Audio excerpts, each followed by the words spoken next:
तो गुंडीचा मार्जन के बारे में हमने कल डिस्कस किया था कि चैतन्य महाप्रभु किस प्रकार से अपने भक्तों के साथ वहाँ पर जो मंदिर है उस मंदिर का मार्जन करते हैं। ऐसा नहीं कि चैतन्य महाप्रभु केवल मंदिर का मार्जन कर रहे हैं या मंदिर की सफाई कर रहे हैं, वो मंदिर के सफाई के साथ साथ वो अपने हृदयों की भी सफाई कर रहे हैं। चैतन्य महाप्रभु को हृदय की सफाई करने की आवश्यकता नहीं है, परंतु वो भक्तों को उदाहरण देने के लिए किस प्रकार से जब हम इस आध्यात्मिक जीवन में कोई भी एक्टिविटी करते हैं, चाहे वो हरे कृष्ण महामंत्र का जप है, चाहे वो श्रवण है, मंदिर में सफाई है, भगवान के लिए प्रसाद बनाना है, सभी एक्टिविटीज का अल्टीमेट लक्ष्य है हमारे हृदय की सफाई होना। और जब हमारे हृदय की सफाई होगी तब हम भगवान को अपने हृदय में आमंत्रित कर सकते हैं। तो कल गुंडीचा मार्जन हो गया, मंदिर की सफाई हो गई। आज अब चैतन्य महाप्रभु अपने भक्तों के साथ जगन्नाथपुरी में रेडी होते हैं अर्ली मॉर्निंग में, और अर्ली मॉर्निंग में रेडी होके वो पांडु विजय सेरेमनी में भाग लेते हैं। अब ये पांडु विजय सेरेमनी क्या है? पांडु विजय सेरेमनी में बेसिकली जो Lord Jagannath, Baldev and Subhadra and Sudarshan चक्र, ये चारों मंदिर से रथ में जाते हैं। मतलब इन सबको मंदिर से रथ में लेके जाया जाता है। इनको लेके जाते हैं दैतास, जो बेसिकली उनको उठाते हैं, लिफ्ट करते हैं जगन्नाथ, बलदेव, सुभद्रा को, क्योंकि भगवान बहुत हैवी होते हैं। तो भगवान को उठाना आसान नहीं है, क्योंकि भगवान ने तो पूरे विश्व को अपने ऊपर धारण किया हुआ है। उन भगवान को वो दैतास उठा के लेके जाते हैं। तो वो दैतास बहुत स्ट्रांगली बिल्ट होते हैं, और ऐसा लिखा गया है कि उनकी जो पावर होती है, जो एलिफेंट होते हैं, उनके पास एलिफेंट के समान शक्ति होती है। तो वो लिफ्ट करते हैं जगन्नाथ, बलदेव, सुभद्रा को, और वो मंदिर से रथ की ओर लेकर जाते हैं। और जब भगवान रथ पर आ जाते हैं तो उस समय चैतन्य महाप्रभु भगवान को संबोधित करते हैं, मणिमा मणिमा मणिमा। तो आप भी मेरे साथ बोलिए, मणिमा मणिमा मणिमा। इसका अर्थ क्या है? इसका अर्थ ये है कि जो उड़ीसा में किसी भी रिस्पेक्टेबल व्यक्ति को अगर कॉल आउट किया जाता है तो उसका मणिमा मणिमा मणिमा कहकर बुलाया जाता है। तो इस प्रकार से चैतन्य महाप्रभु बार बार जगन्नाथ जी को मणिमा मणिमा मणिमा कहकर बुला रहे हैं। और वहां पर जैसे रथ जब निकलने वाला होता है तो उस समय सड़कों की सफाई होती है। तो जब चैतन्य महाप्रभु थे उस समय वहां के राजा थे किंग प्रताप रुद्र। तो किंग प्रताप रुद्र ने वहां पे सड़कों की सफाई की, मतलब उन्होंने भी ब्रूम लिया अपने हाथ में और वो सड़कों की सफाई कर रहे थे। और चैतन्य महाप्रभु ने जब देखा तो उन्हें बहुत प्रसन्नता हुई। उससे पहले दिन, गुंडीचा मार्जन के दिन, चैतन्य महाप्रभु से वो मिलना चाहते थे प्रताप रुद्र, बट चैतन्य महाप्रभु ने मना कर दिया। क्यों मना कर दिया? क्योंकि वो बहुत वेल्दी आदमी थे, एक अमीर परिवार से थे। तो चैतन्य महाप्रभु का इंटरेस्ट नहीं था अमीर लोगों से मिलने में। वो क्योंकि संन्यास आश्रम में आ चुके थे ना, तो आइडियल रूल क्या होता है कि सन्यासी को अमीर लोगों के साथ ज्यादा मिलना नहीं चाहिए। बट यस, प्रचार के पर्पस के लिए कई बार ऐसा करना होता है, but otherwise we have to maintain distance. तो चैतन्य महाप्रभु ये शिक्षा दे रहे हैं। और चैतन्य महाप्रभु ने जब देखा कि इस प्रकार से प्रताप रुद्र जो हैं वो अपनी पोजीशन को छोड़कर, पोजीशन को भूलकर वो इस प्रकार से जगन्नाथ जी की सेवा कर रहे हैं, तो उस चीज से चैतन्य महाप्रभु को बहुत प्रसन्नता हुई। और फिर चैतन्य महाप्रभु ने इनडायरेक्टली प्रताप रुद्र को अपनी कृपा दी, अपनी मर्सी दी। जैसे आज रथ यात्रा है, आज जगन्नाथ जी के दर्शन सभी डिवोटीज के लिए अवेलेबल होते हैं, और कल से वो दर्शन खुलते हैं। उससे पहले जो 15 दिन है भगवान चले जाते हैं विश्राम पे। उस समय किसी को भगवान के दर्शन की अनुमति नहीं होती। केवल जो वहाँ के जो विशेष असिस्टेंट्स होते हैं भगवान के, जिनको पंडा बोला जाता है, वो भगवान की सेवा करते हैं पर्सनल लेवल पे। भगवान चले जाते हैं लक्ष्मी जी के साथ विश्राम करने के लिए। और फिर भगवान को जब वापस आना होता है तो भगवान लक्ष्मी जी से परमिशन लेके वापस आते हैं। और फिर वो रथ पर बैठते हैं, राइड करने के लिए निकलते हैं। और रथ पर जब वो निकलते हैं तो वो अपने भक्तों को दर्शन देते हैं। जब वो भक्तों को दर्शन देते हैं उससे भक्तों को भी आनंद मिलता है और भगवान को भी आनंद मिलता है। तो इसलिए भगवान के लिए एक बहुत स्पेशल उत्सव होता है कि यस, मैं अपने भक्तों को दर्शन देने के लिए जाऊंगा। तो भगवान को भी उसमें आनंद मिलता है और भक्तों को भी आनंद मिलता है। तो जब हम रथ यात्रा उत्सव में भाग ले रहे हैं तो हमारे पार्टिसिपेशन से भगवान को भी आनंद मिल रहा है, और भगवान को जिस भी चीज में आनंद मिलेगा तो ऑटोमेटिकली अगर हम उस आनंद को बढ़ाएंगे तो भगवान उस आनंद को हमें भी शेयर करेंगे, भगवान हमारे साथ उस आनंद को शेयर करते हैं। तो ये है जगन्नाथ रथ यात्रा का एक सिग्निफिकेंस। उसके बाद जो रथ को खींचते हैं, रथ को खींचने वालों को बोला जाता है गॉडास, क्योंकि रथ को खींचना भी आसान काम नहीं होता। अगेन ये जो रथ है, ऐसा नहीं कि रथ केवल स्ट्रेंथ के बेसिस पे खींचता है, क्योंकि रथ अपने आप कहीं पे एक जगह स्टैंड स्टिल भी हो जाता है और थोड़ा फास्ट गति से भी मूव करने लगता है। तो कभी वो तेज जा रहा है, कभी वो धीरे जा रहा है, कभी वो एक जगह पर रुक जाता है। आप देखेंगे ऐसे होता है practically.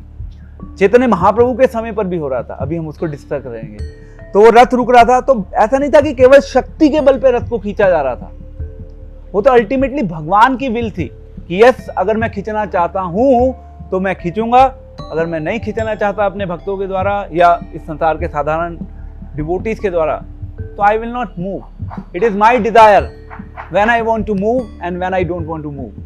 That was the mood of lord Jagannath. तो भगवान अपनी इच्छा से खींचते हैं। एंड देन उसके बाद नेक्स्ट इज कि वहां पर रथ पे रेडी हैं भगवान जगन्नाथ, बलदेव, सुभद्रा एंड सुदर्शन चक्र, और चैतन्य महाप्रभु अपने भक्तों के साथ आए हुए हैं रथ यात्रा में भाग लेने के लिए। तो हर वर्ष इस प्रकार से चैतन्य महाप्रभु रथ यात्रा उत्सव में भाग लेते थे, और मायापुर से यानी कि नवदीप से डिवोटीज आते थे उस रथ यात्रा के उत्सव में भाग लेने के लिए। वहां पे संकीर्तन ऑर्गेनाइज किया जाता था। उस संकीर्तन में 7 अलग अलग पार्टीज बनती थी। एक ग्रुप नहीं, 2 ग्रुप नहीं, 3 ग्रुप नहीं, 4 ग्रुप नहीं, 7 ग्रुप्स होते हैं अलग अलग, और हर ग्रुप में 2-2 मृदंगा प्लेयर। वो हर ग्रुप कोई ना कोई एक्सपर्ट डिवोटी की गाइडेंस में, मतलब एक जैसे नित्यानंद प्रभु, अद्वैताचार्य, इस प्रकार से डिवोटीज असाइंड होते थे हर ग्रुप के लिए। और जो स्वरूप दामोदर थे वहां पे, स्वरूप दामोदर भगवान के बहुत निकटतम भक्त थे, वो पर्सनल एसोसिएट थे। तो उनको जो बाकी डिवोटीज नहीं देख पा रहे थे, जो साधारण लोग नहीं देख पा रहे थे, उनको उन सब चीजों का वहां पे पता चल रहा था कि क्या हो रहा है। तो वो जो 7 ग्रुप्स बने हुए थे, चैतन्य महाप्रभु इतने आवेश में आ जाते थे उस रथ यात्रा के समय, चैतन्य महाप्रभु अपने आप को एक्सपेंड कर लेते थे। हर ग्रुप में चैतन्य महाप्रभु होते थे, और सभी डिवोटीज को ऐसा लगता था कि चैतन्य महाप्रभु तो केवल मेरे साथ है, हमारे ग्रुप के साथ। But in reality Chaitanya Mahaprabhu used to be with all the groups. वो किसी को समझ नहीं आ रहा होता था, केवल जो भगवान के बहुत कॉन्फिडेंशियल डिवोटीज होते थे उनको समझ आती थी ये भगवान की लीला। तो इसी प्रकार से इस संसार में जब भगवान लीलाएं कर रहे होते हैं तो साधारण लोगों को भगवान की लीलाएं समझ नहीं आती, परंतु जो भगवान के भक्त होते हैं, भगवान के भक्त भगवान की उन लीलाओं को समझ लेते हैं। उसके लिए हमें क्या चाहिए? उसके लिए हमें भक्ति चाहिए। प्रेमांजन चक्षुर भक्तिर विलोचनेना संतः सदैव हृदयेषु विलोकयन्ति। तो भक्ति का अंजन चाहिए, तब हम उन भगवान की वो जो लीलाएं हैं उन लीलाओं को समझ पाएंगे, उन लीलाओं का आस्वादन कर पाएंगे। तो इसी प्रकार से चैतन्य महाप्रभु की ये जो जगन्नाथपुरी के पास टाइम्स हैं, इन पास टाइम्स को आस्वादन करने के लिए, इनका अनुभव करने के लिए हमें भक्ति का अंजन चाहिए। नहीं तो आप कहेंगे ये क्या हो रहा है ड्रामा। 7 ग्रुप्स, उन 7 ग्रुप्स में से हर ग्रुप में चैतन्य महाप्रभु हैं, वो भगवान है, वो कितने भी उसमें अपने आप को एक्सपेंड कर सकते हैं। भगवान के ऊपर कोई लिमिट नहीं है। हम जीवात्मा हैं, हमारे ऊपर इस संसार के नियम जो हैं वो एप्लीकेबल होते हैं। भगवान के ऊपर इस संसार के नियमों का कोई रोल नहीं है। भगवान को नियमों से कुछ लेना देना नहीं है, परंतु फिर भी भगवान भगवत गीता में कहते हैं कि मैं इस जन्म के लिए, इस संसार के लाभ के लिए, इस संसार के कल्याण के लिए उन नियमों का पालन करता हूं। मेरी इच्छा है मैं उनको पालन करूं या नहीं करूं, पर मैं बाध्य नहीं हूं उन नियमों को पालन करने के लिए। तो इस प्रकार से ये संकीर्तन शुरू होता है वहां पे। और जो संकीर्तन शुरू होता है वहां पे बहुत सारे डिवोटीज आए होते हैं, नवदीप से अलग अलग जगह से एकत्रित होते हैं उस रथ यात्रा उत्सव में भाग लेने के लिए। तो वो जो डिवोटीज हैं उन डिवोटीज को कंपेयर किया गया है क्लाउड से। अभी क्लाउड है ऊपर, तो उन डिवोटीज को कंपेयर किया गया है क्लाउड से। और जब संकीर्तन होता है तो संकीर्तन होता है, हम बोलते हैं ना यज्ञ संकीर्तन प्रायशः यजन्ति ही सुमेधसाम। जब वो संकीर्तन होता है तो संकीर्तन से बारिश भी होती है ना, आपने सुना होगा। जब बहुत ज्यादा सूखा पड़ जाता है तो बोला जाता है कि यज्ञ करो। कौन सा यज्ञ करो? संकीर्तन यज्ञ करो। और जब संकीर्तन यज्ञ करेंगे तो उससे भगवान प्रसन्न होंगे, और भगवान प्रसन्न होंगे बारिश करेंगे। ये तो हो गया संसार का दृष्टिकोण। दूसरा दृष्टिकोण क्या है? आप जब संकीर्तन करेंगे तो जिस प्रकार से बादलों से बारिश आती है तो भक्तों की आंखों से आंसू आते हैं। हमारी आंखों से आंसू नहीं आते, तो इसका मतलब हम अभी भक्त नहीं है। परंतु जो चैतन्य महाप्रभु के परिकर थे, जो चैतन्य महाप्रभु के साथ उस संकीर्तन उत्सव में भाग ले रहे थे, उन सभी भक्तों की आंखों से आंसू आते थे। जिस प्रकार से बारिश, आपने देखा आज सुबह कितनी तेज तेज बारिश हो रही थी, तो इसी प्रकार से संकीर्तन में भक्तों के आंसुओं की बाढ़ आ जाती थी। और सब जगह केवल कृष्ण प्रेम कृष्ण प्रेम कृष्ण प्रेम, और पूरा वो जो उत्सव है वो कृष्ण प्रेम से आप्लावित हो जाता था। इस प्रकार से रथ यात्रा सेलिब्रेट होती थी। और उस संकीर्तन में प्रताप रुद्र भी होते थे, वो देखते थे, वो समझ नहीं पाते थे क्या क्या तमाशा हो रहा है ये, क्योंकि वो संकीर्तन कोई साधारण संकीर्तन नहीं था। जिस संकीर्तन में चैतन्य महाप्रभु स्वयं आ गए, it is not an ordinary संकीर्तन। सारे डिवोटीज के साथ इतने भव्य स्तर पे वो संकीर्तन हो रहा होता है, और जो एक नॉर्मल डिवोटी हैं राजा प्रताप रुद्र जैसे, जब वो देखते हैं उस संकीर्तन को तो वो आश्चर्यचकित हो जाते हैं। जिस प्रकार से हरे कृष्णा आंदोलन के भक्त, इस्कॉन मूवमेंट के डिवोटीज जब जगह जगह संकीर्तन निकालते हैं विश्व में, तो कई बार वो संकीर्तन इतना ज्यादा अद्भुत होता है कि उस संकीर्तन को देख के दूर दूर से लोग देखते हैं, चाहे उनका डिवोशनल बैकग्राउंड है या नहीं। उस संकीर्तन को देख के वो सब लोग इतने ज्यादा प्रभावित हो जाते हैं और वो पास आते हैं, उनको लगता है yes let's join in the संकीर्तन नाउ। तो philosophy is one side and संकीर्तन इज अदर साइड। संकीर्तन एक ऐसी चीज है जिससे सब लोग प्रभावित होते हैं। Philosophy is meant for classes as Prabhupada said, and kirtan is meant for masses. आप आज देखेंगे रथ यात्रा में किसी का डिवोशनल बैकग्राउंड है या नहीं, सब डिवोटीज रथ यात्रा से बहुत प्रभावित होते हैं। बट जब प्रवचन की बात आती है तो प्रवचन में वही हेड काउंट 10% पे रुक जाता है मैक्सिमम। मुझे याद है जब मैंने बचपन में कृष्णा कॉन्शियसनेस शुरू की थी, तो जब तक कीर्तन चलता था सब ठीक रहता था, और जैसे ही प्रवचन शुरू होता था मैं रूम से बाहर आ जाता था। This is natural, you know. In the beginning, we don't like philosophy. In the beginning, we like Sankirtan. So that's how it started. And राजा देख रहा है उस संकीर्तन को, राजा बहुत ज्यादा प्रभावित हो चुका है कि ये किस तरह का प्रोग्राम चल रहा है वहां पे। वो चैतन्य महाप्रभु की निगाह थी उस राजा के ऊपर, बट चैतन्य महाप्रभु ने डायरेक्टली उस राजा के साथ पर्सनली इंटरेक्ट नहीं किया, क्योंकि वो एक एग्जाम्पल सेट कर रहे थे। तो राजा को इनडायरेक्ट मर्सी मिली चैतन्य महाप्रभु की। तो इसी प्रकार से कई बार हम जब डिवोशनल कम्युनिटी में होते हैं ना, तो हमें सीनियर वैष्णवों की डायरेक्ट मर्सी नहीं मिलती, बट हमें इनडायरेक्ट मर्सी मिलती रहती है। एंड अगर आप शिल प्रभुपाद के जीवन को देखें, शिल प्रभुपाद के जीवन में उनको अपने गुरु के साथ उनका कितना सानिध्य हुआ, 3, 4, 5 बार मुश्किल से, बट कितनी कृपा मिली उन्हें अपने गुरु की। It is like a manifestation of indirect mercy. तो आपको ऐसा जरूरी नहीं है कि आपको अपने गुरु के पास रहना है या गुरु आपको डायरेक्ट इंस्ट्रक्शंस देंगे तभी आपके ऊपर कृपा होगी। अगर आप सही पात्र हो तो गुरु आपके पास है या नहीं, इस चीज से आपको कोई फर्क नहीं पड़ता। तो जब संकीर्तन हो रहा है, उस संकीर्तन के समय चैतन्य महाप्रभु पूरे भावावेश में आ जाते हैं, और वो भावावेश में जब आ जाते हैं तो वो जमीन पे रोल कर रहे हैं। अब उनके अंदर वो जो अष्ट सात्विक विकार हैं वो आने शुरू हो जाते हैं।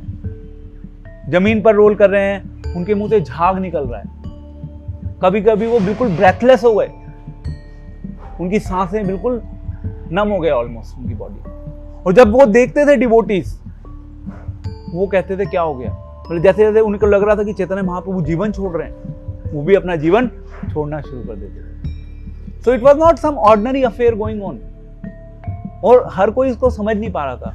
चैतन्य महाप्रभु की प्रोटेक्शन के लिए 3-4 डिवोटीज ने ग्रुप्स बना दिए, सर्कल बना दिए, जिससे कि चैतन्य महाप्रभु को कोई हानि ना पहुंचा सके। चैतन्य महाप्रभु की जो आंतरिक भावनाएं थी, उन आंतरिक भावनाओं को कोई नहीं समझ पा रहा था एक्सेप्ट स्वरूप Damodar and few other confidential associates. अब वहां पे जब रथ यात्रा हो रही थी, रथ यात्रा उत्सव, वहां पे 2 चीजें हो रही थी। एक थे चैतन्य महाप्रभु, दूसरी तरफ से जगन्नाथ जी। अब वहां पे जो जगन्नाथ जी हैं, जगन्नाथ जी अपने ऐश्वर्य भाव में हैं। ऐश्वर्य भाव मतलब कि वो एक राजा के रूप में अपना रोल प्ले कर रहे हैं। तो राजा है, राजा के साथ उनके वैरियर्स भी होंगे, है ना। तो ये एक रॉयल प्रिंस का रोल हो गया जगन्नाथ जी का। या तो वो जगन्नाथपुरी में है या वो कुरुक्षेत्र में है। दूसरी तरफ सेम कृष्णा जब वो वृंदावन में है, जब वो वृंदावन में है तो वो एक साधारण बालक है, और साधारण बालक होते हुए वो कौन सा रोल प्ले कर रहे हैं? साधारण बालक होते हुए उनके साथ कोई वॉरियर्स नहीं है। उनके साथ कौन है? उनके ग्वाल बाल दोस्त, जिनकी झूठन भगवान स्वयं खा रहे हैं, और उनके साथ उनकी फ्लूट है। भगवान सिंपल बांसुरी बजा रहे हैं और सबको उस बांसुरी को सुनने में बहुत आनंद आ रहा है। ये है वृंदावन कृष्णा। तो ऐश्वर्य लीला अलग है, माधुर्य लीला अलग है। और चैतन्य महाप्रभु जब उस लीला को देख रहे हैं, तो चैतन्य महाप्रभु की जो भावना है, उस भावना में चैतन्य महाप्रभु के मन में क्या विचार चल रहा है?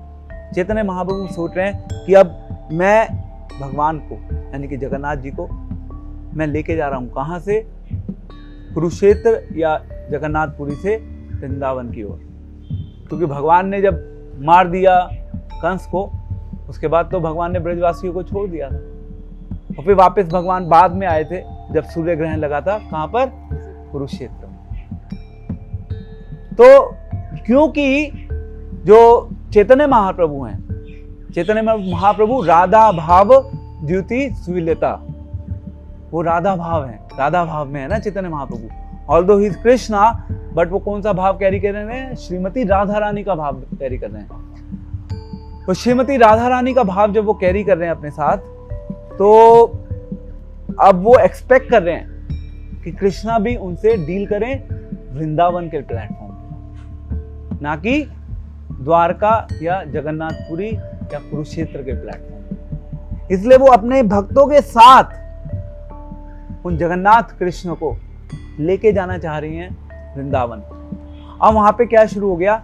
वहां पे ट्रांसेंडेंटल कंपटीशन शुरू हो गया। कैसे हुआ वो कंपटीशन? एक तरफ थे जगन्नाथ भगवान, दूसरी तरफ से चैतन्य महाप्रभु।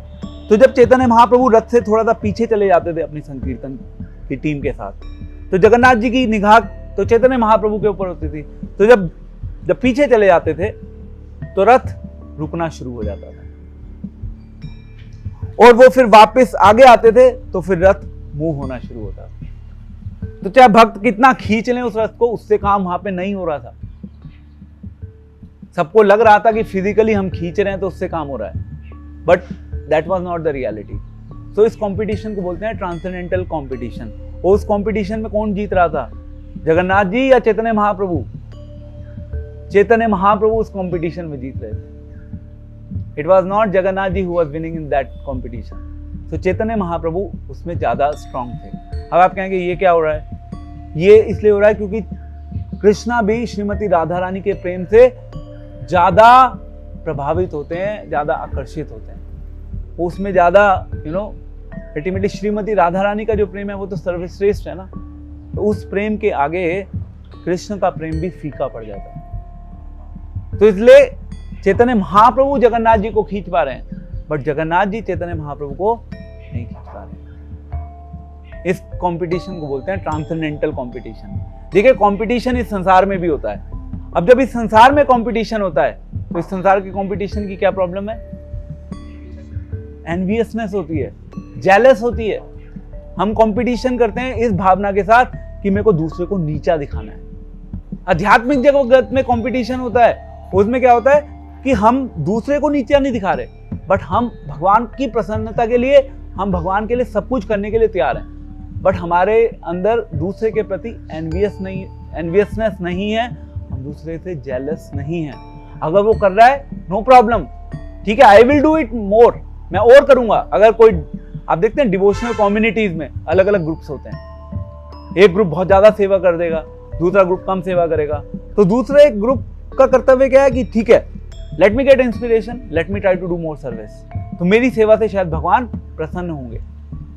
अल्टीमेटली ऑब्जेक्टिव दोनों ग्रुप का एक ही है, वो क्या है? भगवान की प्रसन्नता। तो कंपटीशन डिवोटीज की कम्युनिटी में हो सकता है, उस कंपटीशन में कोई प्रॉब्लम नहीं है। तो ऐश्वर्य से माधुर्य के लेवल पे लेके आना चाह रहे हैं चैतन्य महाप्रभु इस रथ यात्रा उत्सव में भाग लेकर। एंड चैतन्य महाप्रभु इस रथ यात्रा उत्सव में भाग ले रहे हैं, तो ये हमारे लिए स्पेशल हो जाती है रथ यात्रा की इवेंट। इससे पहले ये सब कॉन्सेप्ट नहीं थे। ये चैतन्य महाप्रभु ने रथ यात्रा उत्सव में एक डिफरेंट एलिमेंट ऐड कर दिया। ऐश्वर्य भाव से माधुर्य भाव, एक डिफरेंट कॉन्सेप्ट इंट्रोड्यूस कर दिया चैतन्य महाप्रभु ने, और उसका पूरा वर्णन डिटेल में चैतन्य चरितामृत में आता है। किस प्रकार से चैतन्य महाप्रभु राधा का भाव लेकर जगन्नाथ कृष्ण को खींच के वृंदावन लेके जा रहे हैं। तो हम क्या कर रहे हैं इस रथ यात्रा में भाग लेके? हम तो इनफैक्ट अभी अपने हृदय को साफ करने में लगे हुए हैं, जिससे कि हमारा हृदय जब साफ हो जाएगा तो भगवान शायद कभी वो दिन आएगा, यस, हमारे हृदय में बैठने के लिए रेडी हो जाएंगे। अभी इट्स लाइक भगवान खड़े हुए हैं हमारे हृदय में, क्योंकि उनके लिए बैठने के लिए कोई सुटेबल प्लेस नहीं है हमारे हृदय में, but he is there in our heart, but he is standing, but he is waiting. जब एक अच्छी सुटेबल प्लेस होगी हमारे हृदय में, तो भगवान वहां बैठ जाएंगे। तो हमारे एक आचार्य ने भजन लिखा है, तुम्हारा हृदय सदा गोविंद विश्राम, गोविंद कहे न मोरा वैष्णवेर प्राण। ये बहुत पूर्ण सिद्धांत है। भगवान वैष्णवों के हृदय में विश्राम करते हैं। ये साधारण बात नहीं है, और ये रियलिटी भी है। साधारण बात भी नहीं है और ये रियलिटी भी है। इस रियलिटी को अनुभव करने के लिए, इस रियलिटी का एक ग्लिम्स लेने के लिए हमें भक्ति में रेगुलर प्रैक्टिस करना होगा। अभ्यास, अभ्यास एंड अभ्यास। एंड कैसा उस अभ्यास?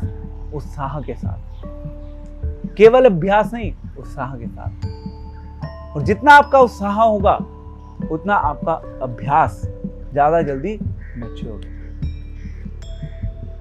और जितना आपका उत्साह कम होगा, उतना आपका अभ्यास मैच्योर तो होगा, फ्रक्टिफाई होगा, बट वो स्लो फेज में होगा, क्योंकि आपका उत्साह बाकी और भक्तों को उत्साहित करता है।